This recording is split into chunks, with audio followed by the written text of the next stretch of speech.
বন্ধুরা এই দেখো পাহাড়ের কাছে চলে এসেছি। আমি তোমাদেরকে বলেছিলাম নদী নালা খাল বিল পাহাড় পর্বত আমি সব তোমাদের দেখাবো। অনেক কষ্ট করে আমি অনেক খরচা করে তোমাদেরকে এগুলো দেখানোর জন্য এসেছি। আমার খরচা হয় হোক সেটা বড় ব্যাপার নয়, আমার এই কষ্টের মূল্যটা তোমরা দিও। একটা লাইক করো, একটু কমেন্ট করো, একটু শেয়ার করো।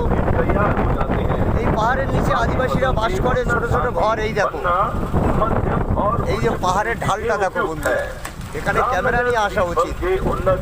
আমার ক্যামেরাটা নিয়ে এসেছিলাম, খারাপ হয়ে গেছে। দু পাঁচটা বড় বড় ভিডিও করেছি, দেখেছো তোমরা। এবার দেখো বন্ধুরা এই দেখো পাহাড় পুরো লাল হয়ে গেছে, এত রোদের তাপ পড়ে এখানে। এই দেখো পাহাড়ের পানে পানে কত সুন্দর জিনিস। একে বলে সবুজ দেশ, সোনার দেশ।